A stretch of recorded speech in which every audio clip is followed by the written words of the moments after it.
Virou uma batalha dentro do Congresso Nacional, dentro do Palácio do Planalto e dentro do STF. Cena de guerra, ambiente devastado, sabe? O processo de tentativa de golpe de Estado e de abolição violenta do Estado Democrático de Direito não é um ato isolado do dia 8 de janeiro. Um dia, se o presidente Orbán quiser saber como é que o pai dele desapareceu no período militar, eu conto para ele.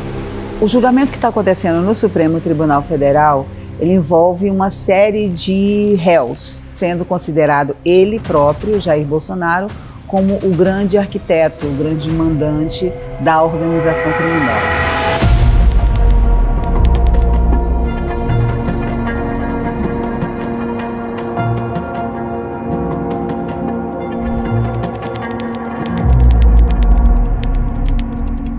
Eles respondem ali no processo que está no Supremo por vários crimes, né? Sendo o crime chamariz, como se diz, principal, de organização criminosa por terem arquitetado um golpe contra o Estado Democrático de Direito. A maioria dos tipos penais de que eles são acusados, eles estão presentes na Lei 14.197 de 2021, sancionada pelo próprio Jair Bolsonaro. O 8 de janeiro foi uma tentativa de golpe de Estado. O 8 de janeiro foi um crime contra o patrimônio cultural brasileiro. O 8 de janeiro foi uma tentativa de destruir a democracia. O governo Bolsonaro prepara tudo isso e o próprio Ministério Público pegou bem isso, a coisa toda começa em 2021. Ali começa com a reunião com embaixadores, ataques mais violentos ao Supremo Tribunal.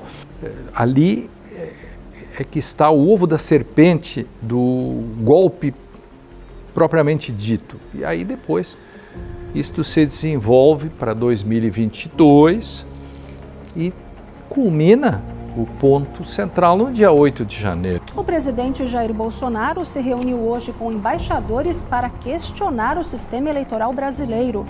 Todo mundo vai lembrar que foi a chegada do governo Bolsonaro lá em 2018 para 2019 e que muda um pouco da ideia de como que as instituições estavam trabalhando, passam a trabalhar a serviço de um governo que tem interesses diferentes, que sejam interesses do Estado. Passam a ter influências e passam a influenciar as instituições de uma forma que a instituição não se torna tão republicana quanto ela deve ser. A polícia passa, não só a Polícia Federal, mas como outras instituições também passam por algumas influências e a gente começa a pensar, começa a lembrar e começa a fazer a ponte de que aquele governo que estava à época lá eleito em 2018, ele tem forte influência do que eu vou chamar de partido militar. Começa a perceber que existia um interesse diferente dos militares, não só restrito à sua função de Estado, mas migrando o seu pensamento de forma mais incisiva para a política. Nós queremos cumprir o artigo 42, todo mundo quer cumprir o artigo 42. E haver necessidade, qualquer dos poderes pode pedir às Forças Armadas que intervenham para restabelecer a ordem. A gente tem que lembrar que o governo Bolsonaro, o próprio Bolsonaro, ele foi militar por um período, expulso, obviamente, da instituição, mas ele foi reincorporado aos militares por uma estratégia. Eles queriam realmente entrar e retomar o controle da política brasileira.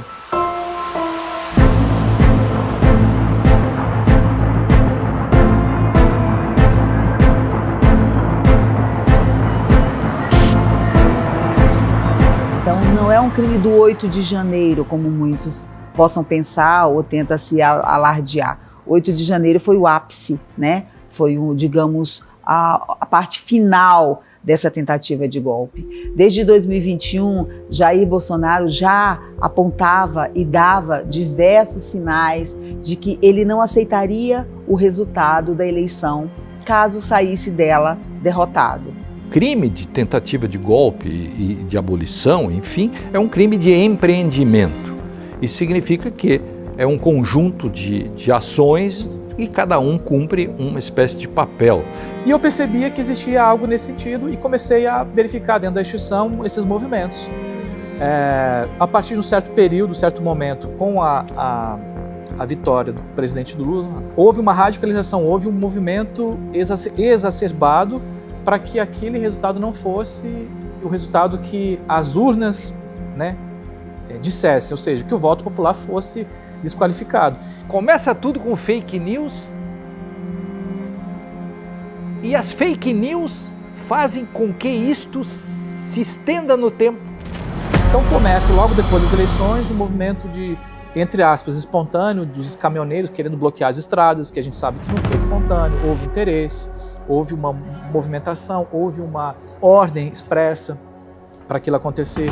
As pessoas passam a ir à frente dos quartéis, aqui em Brasília, à frente do quartel-general, do QG, no setor militar urbano. O QG, o acampamento, estava crescendo, a gente via ônibus chegando ali e a gente via aquela movimentação em Brasília, a partir ali já do finalzinho de outubro, início de novembro, mais intensa e mais gente circulando nas ruas, né, com as cores da bandeira, com faixas, camisetas, com frases, mensagens de ataque à democracia, ataque ao Supremo. Então, aqui nós, da cidade, já sentimos esse ambiente hostil que eles estavam criando. Tivemos a posse do presidente Lula, aquele ambiente também ao mesmo tempo de festa, de celebração, mas de muita preocupação. E domingo a gente começa a receber as mensagens e os vídeos do que estava acontecendo na Esplanada dos Mistérios, ali na Praça dos Três Poderes. E eu particularmente fiquei incrédulo. Não se pode, esse é um erro quando se discute isso, e a mídia às vezes comete esse erro, e achar que Bolsonaro não teria nada a ver porque ele estava nos Estados Unidos. Como se uma tentativa de golpe ou um crime desse tipo não fosse um crime de empreendimento e que fosse produto de um encadeamento de fatos que se dão durante mais de ano. O crime de golpe de Estado, ele existe, como a gente chama juridicamente, na sua modalidade tentada. Ou seja, é um crime que ele se conclui, ele se consuma quando ele é tentado. Por isso que chama tentativa de golpe de Estado. Se há um golpe de Estado, não há o que se fazer, né? A democracia tem que ter o poder de se defender.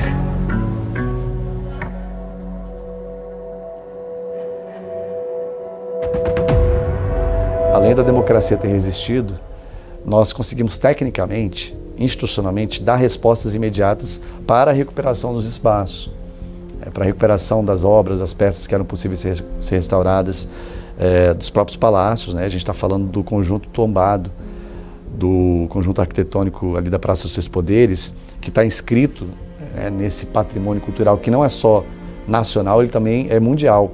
Brasília, ela é reconhecida pela Unesco como Patrimônio da Humanidade, e isso desde 1987. Então a gente está falando de algo que tem valor para o mundo, não tem só valor para o país. Porque é fundamental o julgamento no Supremo Tribunal Federal. Não é só porque, pela primeira vez, um ex-presidente da República, o seu núcleo duro, está sendo julgado por crimes contra a democracia. É porque é preciso que as pessoas compreendam a importância de defender a nossa institucionalidade, de defender a nossa soberania, porque agora também virou uma questão em que nós temos efetivamente a busca do apoio e do respaldo de um país estrangeiro para o golpe, né, em defesa do golpe que foi tentado aqui no Brasil, inclusive com ameaças, né, com ameaça frontal à nossa soberania. É muito importante para que a nossa sociedade compreenda que o que nós temos, o fato de eu estar aqui falando com você e o fato de todo mundo poder se manifestar livremente em qualquer espaço é uma conquista democrática, é uma conquista da democracia. É muito importante contar a história do que foi o nosso processo de redemocratização, que culminou com a nossa Constituição Federal de 1988. Vivemos 21 anos de uma ditadura militar. Então a gente não vai permitir, em nenhuma hipótese, que tentem desvirtuar o 8 de janeiro, que tentem fazer do 8 de janeiro algo menor do que ele foi, como a extrema-direita tem tentado no Brasil, com a proposta da anistia, por exemplo. Não queremos anistia para quem destrói o patrimônio cultural. Não queremos anistia para quem tenta dar um golpe de Estado. Não queremos anistia para quem tentou destruir aquilo que é nosso. A democracia vai prevalecer no país, a gente vai passar por esse momento, vai ser difícil, mas a gente vai construir um futuro, está construindo um futuro que vai deixar um legado para as próximas gerações de que é possível ser democrático e respeitar a todos e a todas aí.